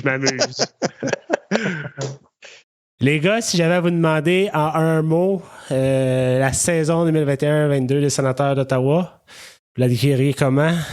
Pas un mot, mais votre impression rapidement, là. Je dirais copier-coller de la saison 2020-2021 en termes de résultats. Par contre, j'ai beaucoup aimé la progression, maturité, sur la glace et hors glace du quatuor à l'attaque. Quand je parle du quatuor, Norris, Batterson, Ketchuk, ce tout-là, je pense qu'ils ont vraiment pris un step plus grand qu'on pensait en début de saison par rapport à ces gars-là. Au moment où on se parle, Tim Stützle est sur le bord d'avoir 60 points. Est-ce que vous vous attendiez à ça? Je pense que tout le monde, on s'attendait de le voir. On s'attendait de le voir développer. On s'attendait de voir des étincelles, puis plus de buts, plus de points. Mais je pense qu'on s'attendait pas de le voir arriver puis faire tout ça au centre, tu sais, en tant que joueur de centre. Puis moi, j'avais peur que de le mettre au centre, ça l'étouffe un peu de responsabilité défensive, puis qu'il s'inquiète avec ça. Puis alors qu'au contraire, je trouve qu'il a pris son envol, il a ouvert ses ailes. Puis OK, défensivement, il y a du travail à faire, mais c'est pas le premier joueur de centre étincelant qu'on doit essayer de convaincre de jouer un peu mieux défensivement. Mais il est pas catastrophique non plus. Fait que non, c'est pas ce qu'on s'attendait. Je pense que c'est au-delà de ce qu'on s'attendait. Il est en train de prendre l'espèce de rôle de superstar là, quand on l'a repêché, on pensait qu'il pouvait aller chercher. Toi, Nicolas, du haut de ta passerelle de presse. Dans le cas de Stützle, je pense que les 60 points sont peut-être surprenants, mais entre vous et moi puis la boîte à beurre, ce gars-là doit produire à ce niveau-là et encore plus. Alors, qu'il ait produit à ce niveau-là maintenant, oui, c'est une belle surprise, mais je m'attends à ce que ça devienne je sais pas, son rendement là, au minimum. De l'autre côté, la surprise a été justement que la force des choses, je répète bien, la force des choses a forcé la direction à l'envoyer au centre. On ne s'attendait pas, puis je me base sur les commentaires qui émanaient. Là, j'ai questionné Pierre Dorion à maintes reprises. C'est un centre, le voyez-vous plus un centre, un ailier, puis à chaque fois, on m'a rabroué en disant que, en tout cas, en lisant entre les lignes, on savait tous que l'intention était certainement de le faire passer à la gauche et pas au centre. Bref, en tout cas, les blessures et tout ça. Le gars a trouvé son épingle, a sorti son épingle du jeu, a trouvé son identité dans le contexte de centre de deuxième trio. Pas facile. Puis je pense qu'en plus de ça, avec les commentaires récents de Gallagher, provenant de nulle part, non, je ne devrais pas dire ça, il y a quand même un antécédent à ça. Mais ceci étant dit, depuis ce temps-là, j'ai l'impression qu'on a remis peut-être les pendules à l'heure. Puis il y a peut-être une discussion qui s'est faite, parce que je remarque d'un Tim Stützle, sans dire qu'il est plus agressif et moins gêné dans la circulation. Puis même si peut-être on sent qu'il est de plus en plus ciblé, il ne semble pas être outrageusement intimidé par tout ça. Parce que ça aurait pu faire le contraire. Là. Il aurait pu s'étouffer, puis s'éteindre, puis crouler sa pression, puis pas du tout. Là. C'est pas ça qu'on a vu, mais pas en tout. C'est pas donné à tous les joueurs. Non. Alors, je pense que ça, c'est une belle surprise. Puis ça nous montre encore une fois sa qualité. La qualité également de lire le jeu. Son but hier en désavantage numérique, je veux dire, s'il n'est pas capable de bien lire le jeu, il ne se ramasse pas avec une échappée comme celle-là. Alors, on nous montre des qualités, puis autant sur l'avantage que le désavantage numérique maintenant pour Tim Stützle, un joueur de plus en plus complet, et c'est ça qu'on aime. Puis pour répondre à ta question initiale concernant la description de cette saison-ci, sans dire que c'est un copier-coller comme JP Fortin disait, je pense que ça a été décevant initialement. Progressivement, on s'est rendu compte qu'il y avait certaines améliorations, pas aussi avancées qu'on aurait souhaité. Mais je veux regarder le verre à moitié plein au lieu d'à moitié vide. Puis je pense qu'il y a quand même des points positifs sur lesquels on peut bâtir pour l'an prochain. JF, ta saison 2021-22?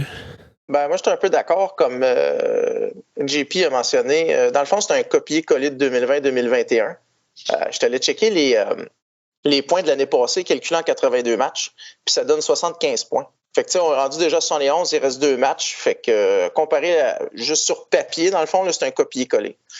Tu peux pas comparer, puis je m'excuse, JF, là, mais je pense que c'est faux penser qu'on peut faire un comparatif avec l'an dernier, considérant que tu étais dans une division totalement canadienne.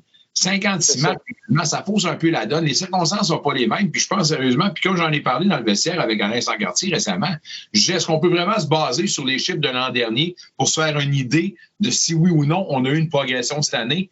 Je ne suis pas certain. C'est sûr, comme tu le dis, dans le fond, c'est vu qu'on joue juste contre des équipes canadiennes, puis c'est des équipes répétitives, c'est dur à calculer. Mais le but, c'était quand même, on savait que les sénateurs n'allaient pas faire les séries. On le savait tout, on s'avait tout attendu. Moi, au début de l'année, je m'avais dit on finit proche de 80 points. Cette année, par exemple, ce que j'ai aimé, c'est qu'on dirait qu'il y a une image, il y a une identité qui est sortie de l'équipe. On sait un peu plus c'est qui les Sénateurs d'Ottawa. L'an passé, on ne le savait pas vraiment. Là, on dirait qu'on a une tête, on sait un peu plus où ce qu'on s'enligne. L'équipe gagne de la maturité. Fait que juste de ce côté-là, je trouve une grande amélioration. Puis c'est une amélioration continue. Là. L'année prochaine, ça va être mieux. Là. On va pas être pris dans le même trou, si on peut dire qu'on est dans un trou. Là. Mais tu sais, l'année prochaine, on va être capable de compétitionner pour les playoffs. On va-tu les faire? Je ne sais pas. Peut-être que oui, peut-être que non. L'histoire est longue. Là. Ça dépend de ce que Pierre Dorion va faire cet été. Mais c'est sûr que de mon côté, moi, je trouve une amélioration là-dessus. Puis que c'est un copier-coller, mais comme... Statistiquement. C'est statistiquement seulement. Ouais, c'est mais on ne peut pas se permettre un autre début de saison. Tu sais, jamais 203. Là, on ne peut pas se permettre un autre début de saison comme les 2 dernières années où on a 2-3 victoires en 15 matchs. Là, c'est se tirer dans le pied en commençant la saison. Puis en plus, veux pas cette année, je veux pas embarquer la liste d'excuses, mais on a une liste de peut-être pas des excuses, mais qui explique un peu ce qui s'est passé. Veux pas. Ça a pris 10 joueurs atteints de la COVID avant que la Ligue commence à dire peut-être qu'on devrait annuler les games. C'était 2 semaines, je me trompe pas. C'est ça. Les sénateurs ont été les guinea pigs, pardon. Oui, vraiment. On s'est servi d'eux comme laboratoire, on va le dire comme ça. Après ça, on a réagi par la suite. Tu parles là, des excuses, là, puis ça, je pense que c'est important de souligner. Là. Je veux dire, cette année, là, ça a été l'année des excuses. Puis on était rendu à nous dire là, qu'on a hâte que la date limite des transactions arrive parce que là, ça perturbe tellement ce vestiaire-là. Puis on était rendu à nous dire que la couleur du veston d'un tel dérangeait aussi la concentration. Il faut arrêter ça. Là. Puis dans le changement de culture, là, puis il faut passer outre ça. Puis contre vents et marées, les meilleures formations sont capables de tirer leur épingle du jeu puis de se garder la tête hors de l'eau. Ben c'est à ce niveau-là qu'on doit se rendre du côté des Sénateurs. Puis si cette année, oui, OK, pas de problème, on va leur donner. Ça n'a pas été facile. Mais si l'année prochaine, on nous resserre encore des recettes de cette façon-là, pour moi, ça sera imbuvable. Oui, parce que ça n'a pas été le même scénario pour beaucoup d'équipes, veux pas, là. C'est pas juste les Sénateurs qui ont eu des blessures cette année. Non, mais je prends par exemple la date limite des transactions, là. Ça affecte tout le monde égal. Mais non, mais je veux dire, y a-tu quelqu'un qui a réinventé la roue quelque part? Y a-tu quelqu'un qui n'a pas dit au gars? Ça à tous les années. Ça arrive à tous les années, puis c'est la même date, dans la même circonstance, puis à un moment donné, je veux dire, il faut revenir, là. Et c'est pour ça qu'on pour expliquer la contre-performance d'un joueur ou d'un jeu d'ensemble. Pour moi, ça passe pas. Je l'ai pris la pilule cette année, là, comme tout le monde, là, mais si l'année prochaine, on nous sert encore les mêmes recettes, là. Mais tu sais, en voulant dire la date limite de transaction, c'était pas le noyau qui était affecté. Là. C'était des gars qu'on savait qu'ils allaient partir d'une manière ou d'une autre. Là. Fait que c'était pas une raison. Il y a peut-être juste lui que... Nick Paul, que là, il était un between en ce que je signe ou je signe pas. Fait. Sinon, le reste, aucune surprise. Hein. Je pense qu'on a le bon capitaine maintenant pour... si c'est DJ Smith qui nous sert des excuses, ce sera une chose, mais je pense qu'on a le bon capitaine pour... dans ses dernières entrevues, là, il en parlait parce qu'il demandait justement, qu'est-ce que tu penses de ça, vos 30 matchs en 2 mois là, qui ont joué dernièrement, puis il expliquait que oui, c'est vrai que les gars sont fatigués, puis c'est vrai que... Mais sa réponse tout de suite, ça a été, écoute, c'est pas des excuses, on est des joueurs professionnels, on est là pour ça, puis on met la main à la pâte, puis on y va. Mais je me questionne, par exemple, si mettons que les Sens se rendent à la fin, là, comme ça, là, d'un playoff, ils rentrent d'un playoff à moitié brûlé avec la fin de saison qu'ils ont eue. Là.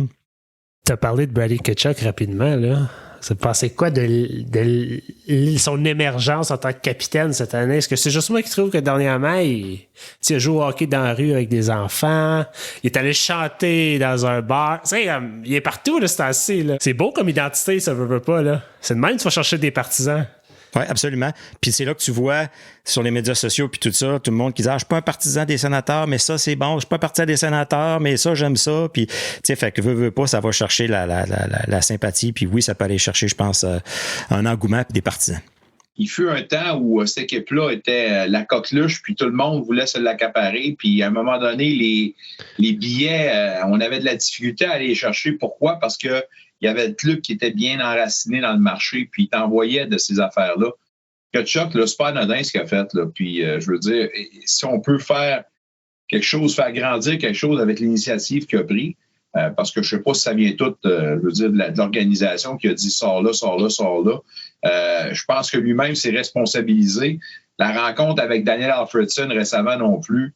Je pense qu'il faut garder ça en tête parce que a certainement reçu plusieurs conseils puis des outils pour bien représenter son club également. On s'entend qu'en tant que capitaine là, dans l'histoire, il se fait rarement mieux qu'un Daniel Alfredson. Là. Puis encore mieux là, de ça, c'est qu'il est ici dans le marché. Tu n'es pas obligé d'aller chercher ton jet privé pour le faire venir ici.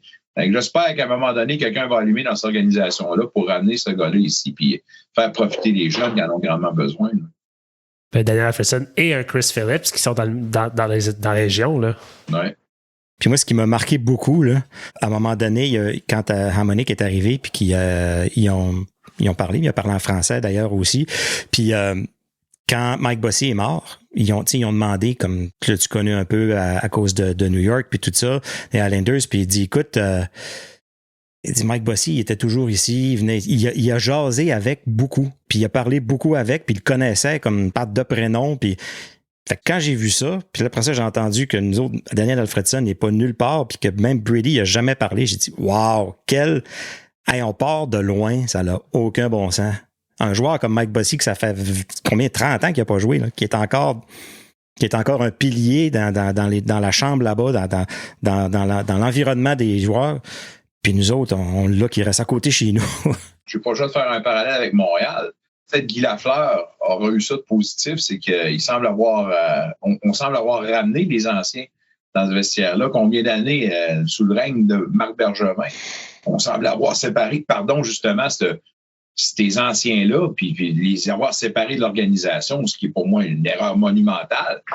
Voir la tendance de revenir, ça nous montre que c'est un exercice très utile.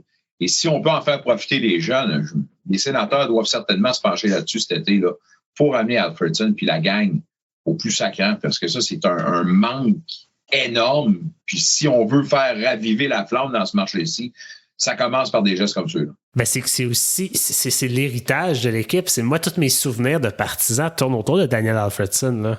Fait que on dirait que mon sentiment d'appartenance n'est pas aussi fort si ce gars-là n'est pas même considéré par l'organisation. On le voyait même plus nulle part dans les publications. On n'en faisait plus mention. C'était beaucoup plus profond que juste il n'y a pas un rôle dans l'organisation. C'était vraiment une guerre. Là, écoutez, là, il y a oui, ben oui. C'est une guerre entre M. Mernick et avec Alfredson. Alors, un sujet tabou. Il l'a traité de jerk puis d'une coupe de nom, là, Mernick, un coup qui était parti. Là, fait que, M. Mernick, malheureusement, n'est plus ici pour se défendre. Oui, tout à fait. Ne faisait pas l'unanimité dans certains dossiers. Écoute, combien, JP, d'invités qu'on a eu cette année, quand on les a demandé c'était qui ton joueur préféré? Il n'y en a pas beaucoup qui ont dit d'autre chose que Daniel Alfredson. Là. Tout à fait. Jacob Barrett, dernier épisode, même discours. Daniel Alfredson. Moi, j'ai mon chandail de Daniel Alfredson, puis c'est le seul que je vais porter à vie, là. Tu sais, c'est fini, tu sais, depuis toujours. Quand j'étais jeune avec mon frère, grand fan des Canadiens de Montréal, lui, c'était Saku Koivu, puis moi, c'était Daniel Alfredson, puis il n'y avait rien d'autre. J'ai un chandail de Peter Regan signé à vendre. Tu le voulais pas, lui? Non, il t'intéresse pas? J'essaye de... Mais là, on a parlé de belles choses, on a critiqué, mais y a-t-il un événement marquant qui est arrivé cette saison pour vous? Quelque chose, sortir du positif un peu, là? Ben, pour moi, l'événement marquant cette saison, c'est vraiment la signature de Brady Tkachuk au premier match de la saison, le présenter son capitaine devant la foule, même s'il n'était pas en uniforme pour le premier match. Je trouve que ça a vraiment été... le contrat de Thomas Chabot a donné à l'organisation un sens puis une ligne d'allée dans quelle direction cette organisation-là s'en va, mais la signature de Brady Tkachuk, d'avoir attendu autant longtemps puis mettre les partisans autant dans l'inquiétude puis pas de savoir où est-ce que ça va s'en aller, puis là il y avait des rumeurs de ci, des rumeurs de ça, puis finalement le voir débarquer au Centre Cantor, là, présenter à la foule, voici votre nouveau capitaine, puis il avait l'air heureux d'être là.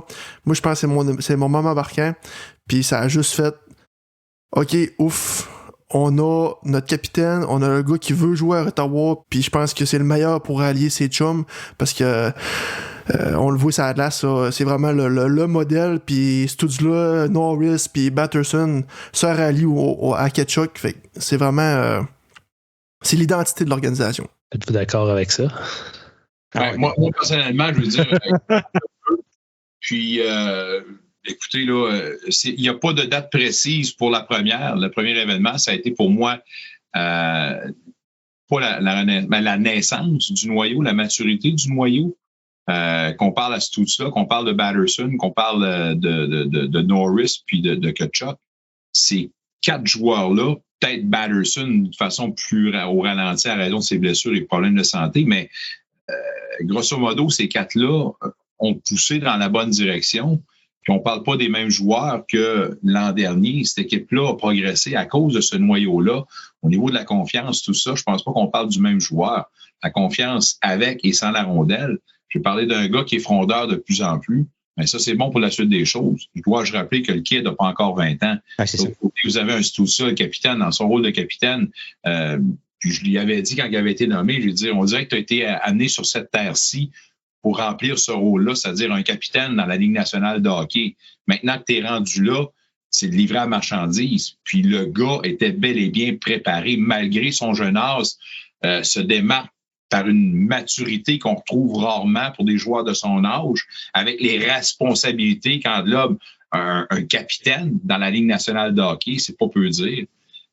J'ai parlé des 4, mais il ne faut pas que j'oublie un Thomas Chabot à la ligne bleue. Il a augmenté son jeu d'un cran, on l'a amené ailleurs, il est rendu parmi la crème de la crème.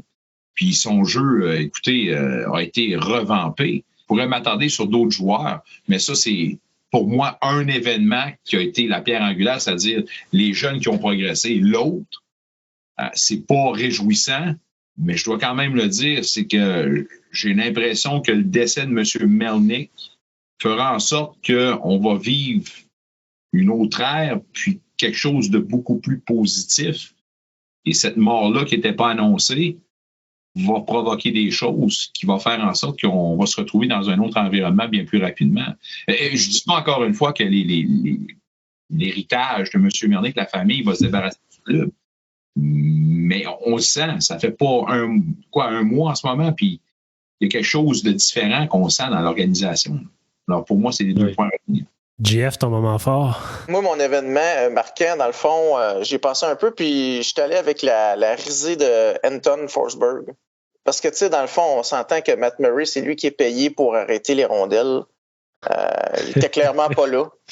Clairement pas là. Puis celui qui est venu pour sauver, c'était Forsberg. Si Forsberg n'aurait pas été là, ça aurait été une équipe complètement différente. Là. Je suis curieux de savoir qu'est-ce qu'on dirait des Sénateurs en ce moment s'ils ne seraient pas là. C'est vrai. Si on avait misé sur Gustafsson et Sogard pour être non, on aurait scrappé. Mais Murray, malgré les blessures, quand il était là, cette année, il nous a montré des belles choses. Il nous a montré que Colin, 3-4 bonnes games de suite, les performances plus que l'année passée. Mais paf, blessure revenait, ou malade à une demi-heure de la game à peu près. Je vais te le donner différent positivement de l'an dernier. Ouais. Pas à la hauteur d'un gardien numéro 1 à 6,5 millions. Non, vraiment pas. Non. Puis je vais faire un parallèle, puis c'est drôle, Nicolas, on s'en était parlé à ton émission il y a quelques temps, tu me disais, quoi si Anton Forsberg devient le numéro 1 des Sénateurs? Puis je te croyais pas. J'ai bien vu que tu connaissais ça mieux que moi. Mais non, mais il faut ça. Je veux dire, ça ne prend pas un devin pour voir que devant lui, le niveau de confiance des joueurs est différent. On se comporte différemment, mais ce qu'il donne, encore hier, là, il n'a pas volé le match, on s'entend. Mais reste que son demeanor, son déplacement, sans avoir fait des miracles, donne une chance à son équipe. Et c'est ce qu'on veut d'un gardien numéro 1. Forsberg, et encore, ça a été par la force des choses. Ça, j'aimerais peut-être m'attarder là-dessus. Là, t'as pas un choix, là. C'est ça, là, mais... Ouais. J'ai une question à te poser à Jeff et à Nicolas. Je l'ai posée aux boys tantôt dans l'intro. Puis, je voulais savoir, est-ce que, selon vous, Anton Forsberg est la plus belle réclamation au ballottage dans l'organisation des Sénateurs d'Ottawa? C'est un bon débat à avoir, certainement un des bons. C'est pas le meilleur, mais... Ouais. Si vous me permettez là-dessus, là, parce qu'on va donner du crédit à l'organisation, puis à la direction, puis à Pierre Dorion, puis à Waydon. Mais je rappelle que pour 2 moments charnières, c'est encore le fruit du hasard. Ouais. Tout à cause des blessures, on le met au centre, ça produit « Oh là là! Hey, on l'avait vu, on l'avait prédit, c'est dans nos plans. » Après ça, vous avez un temps de Forsberg qui s'amène comme un cheveu sur la soupe. Notre gardien numéro 1, on signe 3 ans. Oui, on l'avait dans les plans, ça fait longtemps qu'on l'a vu. On s'entend aussi, là. Alors, je vais garder ça avec un grain de sel, les décisions qui ont été prises, qui ont bien tourné en faveur des sénateurs. Mais... Parce que les vraies décisions cette année, c'était Del Zotto, c'était Nick Holden, c'était ça les vraies décisions. Il y a Holden qu'on peut lui donner, on peut lui dire OK, Hamonic sont allés chercher à la fin, mais ce qu'il avait préparé au début de l'année sur le total, là, je suis pas sûr qu'il était dans le positif là. Et eux, ces belles surprises là. C'est là qu'on peut dire qu'on se répétait un peu sur l'an dernier. Là. Le tableau de chasse au niveau des agents libres n'est pas très très bien garni pour Pierre Dorion. Est-ce que c'est... On l'entend souvent, celle-là, mais selon toi, Nicolas, est-ce que c'est vraiment plus difficile pour le sénateur d'Ottawa d'attirer des agents libres qu'ailleurs dans la Ligue nationale? Ouais.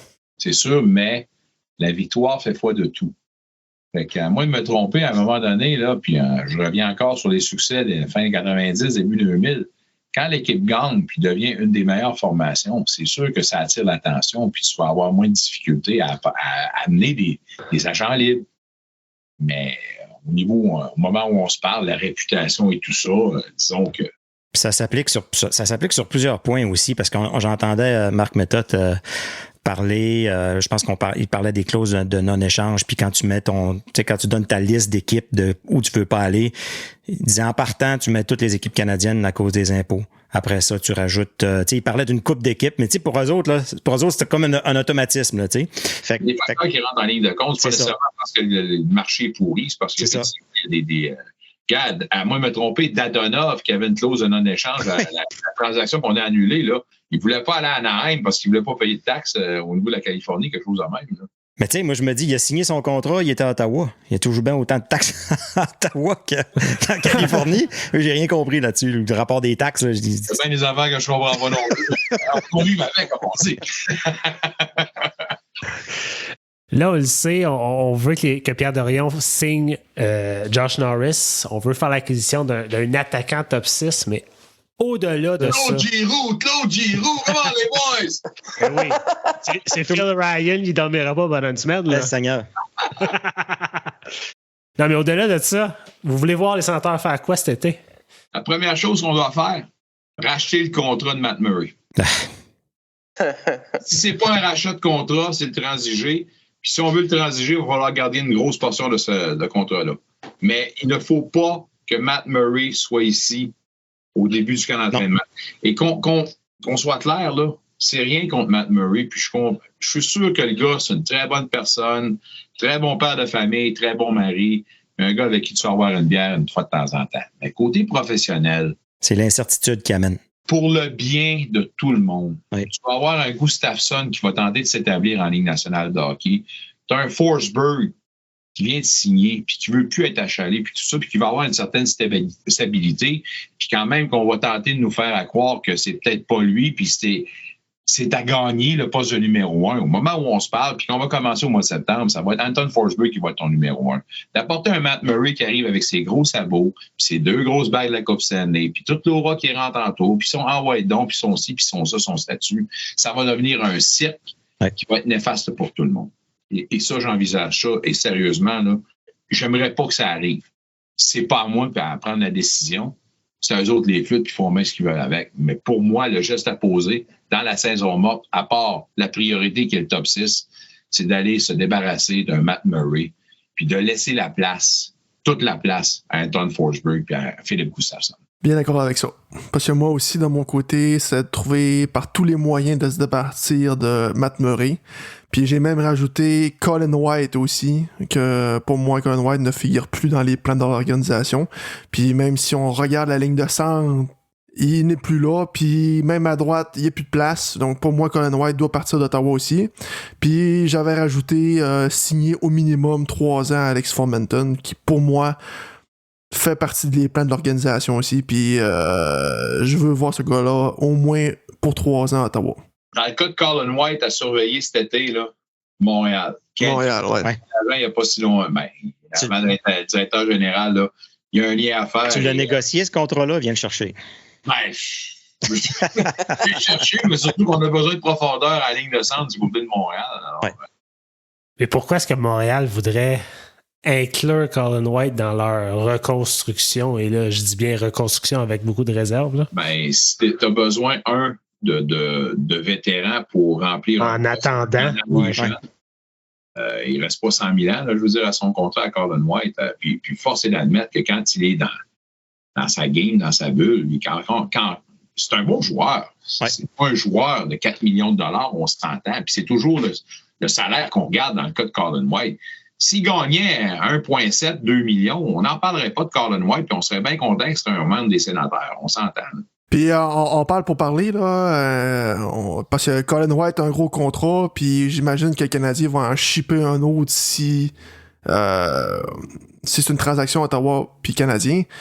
Brendan Gallagher contre Colin White. Non. Non.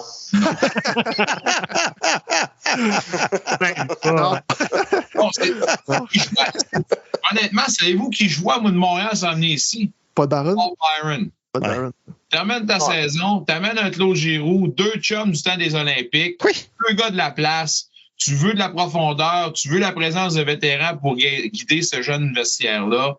Je pense que les deux, ça serait un beau fit. Puis Paul Byron, pour moi, écoutez, là, je comprends l'aspect santé, tout ça, mais juste de voir ce diminutif attaquant-là, avec le cœur gros comme la place, tenter de, contre vents et marées, de jouer des in, des out, là, ça serait une maudite belle addition pour moi, une belle influence aussi dans ce vestiaire.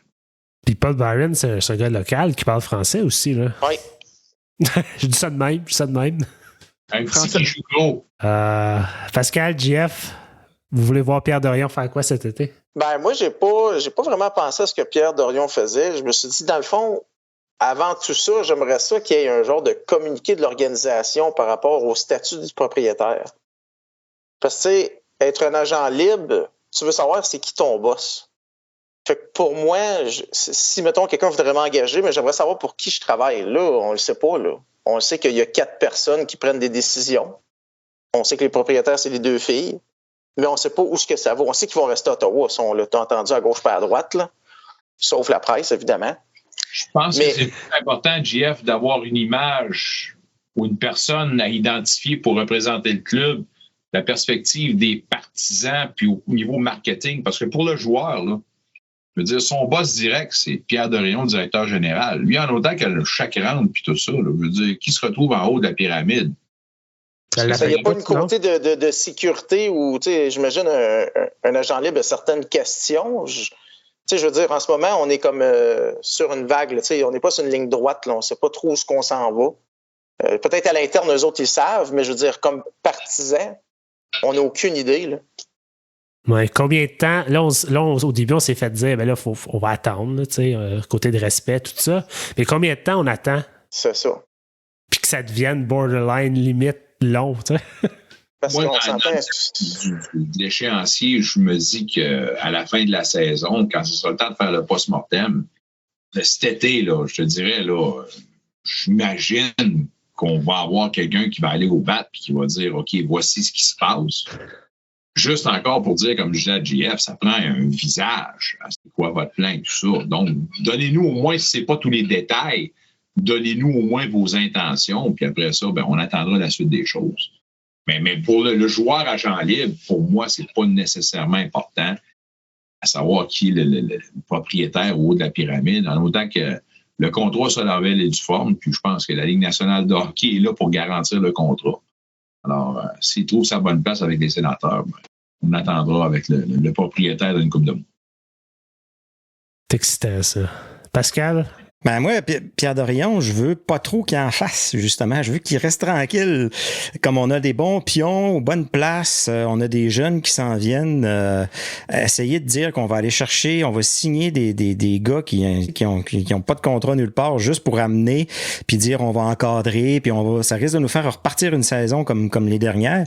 Au contraire, allons-y mollo, moi, c'est sûr, moi je suis le plus gros fan de la Floride pour les playoffs, là. Je veux que Giroux gagne sa Coupe Stanley puis qu'il s'en vienne, ça fait plusieurs fois que je le dis, là, puis qu'il s'en vienne après ça avec Ottawa, mettre son dernier checkmark que j'ai joué pour mon équipe locale. Mais non, je m'attends pas à des grands coups d'éclat, puis à des je veux pas qu'on manque le repêchage. Tu sais, je veux que écoute, on l'a tout trouvé un peu bizarre, là, le boucher là, cette année au 10e overall. Personne l'avait dans le liste. Là. Peut-être pas une erreur. Peut-être que plus tard, quand on va être en playoff, puis le match numéro 7, c'est lui qui va traîner 2 joueurs sur son dos pour en avant du net, garbage goal. Puis peut-être ça va être lui, mais écoute. Considérant ce qu'on a écrit l'échange Charleston, où on pensait qu'on avait fait de la quantité au lieu de la qualité, je pense que l'histoire nous dit que les Sénateurs ont eu le gros jeu dans cette transaction-là. Donnons-nous le temps un peu avant de juger Tyler Boucher. Oui. C'est correct d'avoir des surprises et tout ça. Je compare pas les deux joueurs, mais il y a beaucoup de gens qui critiquaient Brady Tkachuk quand il a été repêché aussi, là. Zadina. Non, mais c'est pas le même enjeu, mais... Le Canadien a levé le nez dessus ou quoi? On parlait d'hasard tantôt, ça n'est-tu un beau hasard? J'haïrais Tkachuk si je replie les Canadiens. Oh my God. Puis on aurait bien pu avoir Byfield au lieu de tout cela. Là. Aussi. Là, Pascal, moi, tantôt, j'ai dit Pierre Dorion, mais ce que j'aurais dû dire, c'est l'organisation. Parce que moi, je vais vous dire ce que je veux voir les Sénateurs faire cette année, puis je veux vous entendre. Les Canadiens ont fait quelque chose cette année et ont engagé Chantal Maccabé. Ils lui ont dit, tu vas être un peu le pont avec les partisans. Tu vas faire ça et que les messages passent. Il y a comme eu une vague d'amour pour ce geste-là. Puis je trouve qu'avec les Sénateurs, il y a comme une personne qui manque pour nous dire « Hey, on vous aime, les communautés francophones, vous êtes là, on care de vous autres. » J'aimerais ça qu'il y ait une attention particulière qui soit mise. T'as pas lu les nouvelles? Il y a pas une couple de mois, M. Leblanc nous disait qu'on a fait appel à une firme torontoise pour nous aider à régler le problème francophone. Puis en plus de ça, on avait un bureau satellite à Montréal. On a tout réglé ça, ces problèmes-là. Ben oui, je sais qu'il y a un bureau satellite à Montréal. Ils mettent même les Sénateurs d'Ottawa dans leur liste de clients. J'ai fait mes recherches. Et on n'a pas rien vu. Non, mais tu sais, on parlait de Matt Murray tantôt, qui a eu plein de bobos mystérieux cette année. Mais j'aimerais ça qu'on me dise un petit peu plus ce qui se passe avec Matt Murray, tu sais. Je trouve qu'on manque... L'organisation ne nous donne pas grand-chose. Puis je sais pas si c'est un manque de personnel ou quoi, mais en tant que partisan, je me sens un peu tout seul, tu sais. Je sais pas ce que vous en pensez, là. Peur de me mettre un pied dans la bouche. Je vais quand même répondre le plus franchement que je peux, là. C'est que ça, à ce niveau-là, ça part d'en haut. Puis quand je disais tantôt que le départ de M. Melnyk pourrait aider positivement à changer bien les affaires, puis encore, là, je dis ça le plus respectueusement possible, je ne commencerai pas à danser puis à me réjouir du fait qu'un homme a perdu la vie. C'est pas ça que je dis. Mais la mentalité part d'en haut et il y avait un contrôle total, M. Melnyk, les deux mains dedans sur le message qui était passé, ce qu'on voulait vraiment donner. Et les relations avec les médias partent encore une fois au niveau du propriétaire. Puis il y a plusieurs, mes collègues des médias qui sont prêts à m'interroger justement des informations qui arrivaient au compte-gouttes puis on ne leur donnait pas les outils nécessaires. À savoir s'il y a une personne qu'on peut amener, je pense que ça part avec la volonté. Et si les personnes en place et qui ont pris le relais de M. Melnyk ont cette ouverture-là, ben, je pense qu'on va voir des résultats probants incessamment. De là à dire qu'il faut copier exactement l'approche du Canadien, je ne sais pas. Non, pas nécessairement. Du marché, tout ça.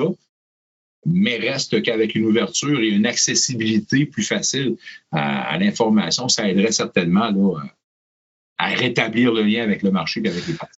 Mais tu sais, ta question, JP, c'est-tu de voir quelqu'un qui a un emblème dans la région d'Ottawa, autant que Chantal Maccabé dans la région de Montréal, débarquer dans l'organisation pour faire le pont des communications?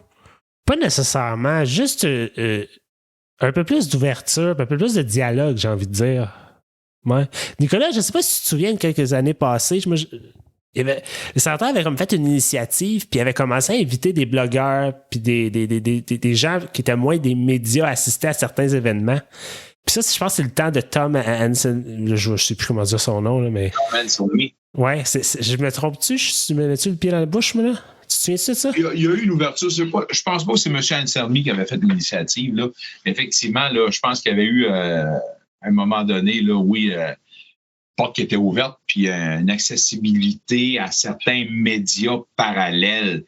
Mais je vois plus ces médias, ou je vois plus que très peu. Là, je pense qu'il y en avait un qui est maintenant pour un des grands médias là, qui a transféré, mais je pense que cette initiative-là ou cette approche-là n'a pas fait long feu. Puis, ben, je sais pas. Comme je dis, je lance l'idée, mais il y a définitivement un travail à faire auprès du partisan. T'sais. Puis moi, c'est ce travail-là que je veux que l'organisation fasse cet été. Je pense on a le noyau pour mettre ces bases-là. On a du positif. Mais c'est de se donner les outils également puis les bonnes personnes pour remplir ces rôles-là. Ouais. Ben, c'est pour ça que je l'ai dit dans un de nos épisodes dernièrement que, avec tout mon respect pour M. Melnick, mais faut que, puis tout mon respect pour ses filles aussi, mais il faut que la transition soit faite, que le mot Melnick n'apparaisse plus nulle part dans les hauts. Non? Je suis pas d'accord avec toi, JP, pour ça, parce que M. Melnick reste que il a quand même fait des bonnes choses pour l'organisation. Il a sauvé l'organisation. On va commencer avec ça. Là. Je pense que M. Melnick mérite sa tranche d'histoire pour l'organisation. Pas qu'il mérite pas sa tranche d'histoire, mais je veux dire que faudrait plus que ce soit ses filles qui soient propriétaires. Il faudrait que ce soit quelqu'un d'autre. Un vent nouveau. Quelqu'un qui arrive de l'externe. J'achète les sénateurs. Je mets mon plan de match à la table. Voici mon barème d'organisation que je veux faire. Un vent nouveau. Pas que la passe, le Melnick décède, donne ça à ses filles, puis ses filles, n'ont pas trop d'expérience là-dedans, puis on sait pas trop ce qu'on s'en va, puis tout. Au moins qu'il y ait si ces filles restent, qu'ils désignent un mentor, un chapeau, quelqu'un... une image, comme Nicolas. Une image. Un ambassadeur, quelqu'un pour séparer le marché, comme M. Melnick l'a fait. En amenant un Pierre Maguire puis M. Leblanc, on avait tenté de séparer le propriétaire de son marché. Ça avait marché, ni plus ni moins. Mais tes craintes sont valables, JP, du fait qu'avec la succession de M. Melnick, si les filles gardent, les craintes sont là de savoir si on va juste y aller dans la continuité. L'espoir que j'ai, par exemple, c'est qu'on parle de deux générations complètement différentes et les filles Melnick qui ont leur vision à elles, puis une vision des années 2020, on s'entend. C'est là que j'ai l'espoir, si elles veulent garder et demeurer dans l'aventure, qu'on va faire les choses autrement. Mais je préférerais sérieusement qu'il y ait d'autres propriétaires pour amener du sang neuf. Je pense que le partisan est à la recherche d'une stabilité là, qu'on n'a pas eu depuis longtemps. Mais commençons, si tu parles de communication, là, commençons avec ça. Là. Au lieu de faire appel à une firme de Toronto qui n'a aucune idée, même si c'est les meilleurs professionnels qui auront les bacs qu'ils veulent, si tu n'es pas quelqu'un du marché qui ne vit pas au quotidien dans ce marché-là, comment veux-tu vraiment avoir une idée claire et nette de ce qui se passe? Tu auras beau envoyer qui tu veux comme messager, recevoir les emails que tu veux. Si tu ne vis pas, tu ne sens pas, tu ne restes pas dans le marché, ça ne fait pas de sens. Ah, il y a peut-être justement Montréal qui vont pouvoir vous aider avec leur bureau satellite. Non, écoutez, là, arrêtez-vous. Là. Amenez quelqu'un ici, mettez quelqu'un... Engagez quelqu'un de la place. Oui. Il y en a des agences à Gatineau pour le côté francophone, là. Puis il y en a à Ottawa pour le côté, je vais dire anglophone, mais il y en a des gens locaux qui sont excellents dans leur travail. Je n'ai aucun doute. On parlait de l'ajout d'un top 6, là. Je veux dire, pour moi, sur la liste d'épicerie, il n'y a pas d'autre. Ben oui. Parce non, c'est ça. Non, mais tu règles ça, là, le top 6, là, puis je pense qu'au cours des dernières semaines, on a répondu à bien des questions. Des joueurs de profondeur en ce moment, tu n'as pas à aller chercher à Pierre Jean-Jacques, tu les as ici. L'arrivée d'un Kastelik, c'est un joueur Ligue nationale. L'arrivée d'un Kelly, c'est un joueur Ligue nationale. Tu as ça avec toi l'an prochain. À la ligne bleue, là, j'espère qu'il n'y a personne qui se pose la question de savoir si Brandstrom est un joueur en ce moment Ligue nationale. Sa fameuse passe de relance, on voulait voir ça. Là. On l'avait vendu qui était gros comme ça, sa première passe de sortie. Le stretch pass, j'espère que c'est rendu la carte de visite des sénateurs dernièrement. Là. Il y a un des grands responsables, c'est le 26. Alors, on a parlé de bien des affaires négatives, là, mais je pense qu'effectivement, on doit se réjouir du fait que cette année, il y a eu une progression, il y a des joueurs qui ont maturé, puis l'année prochaine, on va parler d'un club qui va du moins se battre du début à la fin pour les séries, en espérant qu'il y ait une participation, parce qu'à 5 ans, il n'y a pas de participation. On commence à crier famine. Oui. Mais toi, Nicolas, Brandstrom, tu le vois où dans l'alignement des sénateurs? Parce que ça, je trouve que c'est un gros sujet que tout le monde est en désaccord. Top 4. Tout le monde arrive et dit « Ah oui, Sanderson, pas de trouble. » J'espère qu'on va se donner une chance avant de l'envoyer dans la mêlée puis de donner les minutes top 4 puis envoyer donc. Hey, là, je lui dis, c'est le meilleur défenseur hors de la Ligue nationale de hockey. Pas de trouble. Puis je vais croire tout le monde qui nous l'ont vendu de même. Mais les attentes sont énormes. Il est gigantesque. Puis avant de crier victoire au niveau de Pinto, dois-je rappeler que c'est pas gagné encore. Il y a seulement 12 matchs en Ligue nationale de hockey. C'est pour ça qu'il faut se distancer un peu de ça puis garder notre niveau d'excitation un peu plus bas. Brandstrom, pour moi, en ce moment, est ton top 4. Ça peut changer au cours de la saison. Et en débutant sur ton échelle de profondeur au moment où on se parle, Brandstrom fait partie de ton top 4. Parce que moi, j'ai toujours trouvé que Brandstrom, c'était le 3e meilleur défenseur des sénateurs. Je ne sais pas si je me trompe, mais d'après moi, il est comme situé là. Tu as Chabot, Zub, puis tu as Brandstrom. Des fois, il y a des passes, il y a des mauvaises passes, des fois, il y a des bonnes passes, mais si tu regardes pour l'année prochaine, c'est là qu'il se place. Rome ne s'est pas bâti en un jour. Puis, pour aider ces kids-là à grandir, il fallait leur donner du temps de qualité. Puis, s'il y en a un qui a profité de l'absence de Thomas Chabot, c'est lui, Brandstrom. C'est lui, c'est ça. On lui a donné le temps de qualité, puis ça en est servi. A saisi la balle au bon, puis je pense que le résultat est là. C'est un joueur Ligue nationale de hockey.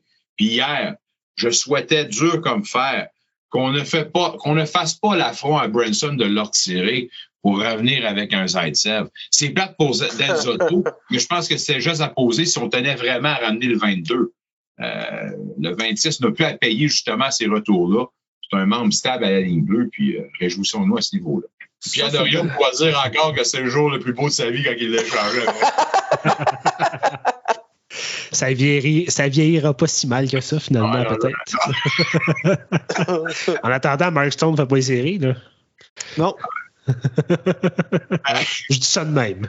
Trop, c'est comme passé, hein? Quand tu veux tout le temps contourner les lois et tout ça, à un moment donné, ça devient contre lui. Sans dire que c'est un échec, là, l'expérience Eichel, c'est peut-être le gars qui a fait déborder le vase. Les gars, avez-vous d'autres sujets que vous vouliez discuter? À part que moi, j'étais en amour avec Parker Kelly, là. Ce gars-là... lui, il a gagné sa place. Ouais, totalement. Puis le 4e trio à Ottawa l'année prochaine, c'est Kelly, Kastelik puis Watson. Des gars qui vont se donner cœur et âme pour l'équipe, puis qui vont bloquer des shots, donner des mises en échec, puis comprennent leur rôle dans l'organisation. Ces 3 gars-là vont le faire, puis je vois pas d'autres personnes sur le 4e trio l'année prochaine. Il y a même Gambrel. Gambrel fait quand même bien, là, surprenamment. C'est des autres. Pas Gambrel non plus. Là. Pour moi, il y a un avenir encore dans ce club-là. Puis, je veux dire, on n'a jamais assez de centre. Là, c'est vrai. Si tu as besoin de lui à l'aile, si tu as besoin de le changer au centre une fois de temps en temps, parce qu'au niveau de l'efficacité, là, on parlait de tout ça tantôt, s'il y a un point sur lequel il devra travailler cet été, ce soit sur les mises en jeu. J'espère qu'il va s'améliorer à ce niveau-là. Mais pour amener moins de pression quand c'est le temps de prendre une mise en jeu névralgique, d'envoyer un gars avec plus d'expérience comme un Gamble. Parce qu'on ne réglera pas tout ça tout de suite, mais il y a des jeunes qui ont maturé puis qui ont cogné à la porte puis qui ont profité du temps. Puis tu parles de Kelly puis Kastelik. C'est des belles histoires. Les gars, un gros merci de vous être portés au jeu. Vraiment apprécié d'avoir investi votre soirée, nous autres. Puis, Nicolas, tu me disais tantôt, on t'écoute dans le vestiaire encore jusqu'à la fin du mois de mai. As-tu des gros plans d'été? Gros plan d'été, moi, je joue au soccer. Non, pas au soccer, au golf, le plus possible. Tant que ma boss me dit que je suis correct, moi, je joue au golf. Après ça, je vais peut-être me voir sur un étang quelque part pour pêcher. Je fais des jeunes, puis j'en profite. JF, toi, le barbecue cet été? Ouais, barbecue, golf, ça va être pas mal ça. Soccer avec les enfants, commence ça cette année au lieu de baseball. Fait que on va courir quand même en auto, là. L'hiver, c'est le hockey, puis l'été, ça va être le soccer apparemment. Alors, c'est ce qui complète cette dernier épisode de la saison, épisode spécial, retour sur la saison 2021-22 des Sénateurs d'Ottawa. Êtes-vous d'accord avec ce que nous avons dit? Êtes-vous pas d'accord? N'hésitez pas à nous laisser vos commentaires sur Facebook, Twitter, etc. Sinon, nous, on aimerait remercier encore une fois Squirrel Noir pour la musique thème, ainsi que Nicolas Saint-Pierre que vous avez pu entendre entre chaque segment. Si vous aimez ce que vous entendez, laissez-nous un review sur Apple Podcasts ou sur Facebook. Sinon, laissez-nous le savoir, on veut continuer à s'améliorer. D'ici là, continuez à nous suivre sur Facebook, Instagram, Twitter et TikTok et on s'en jase.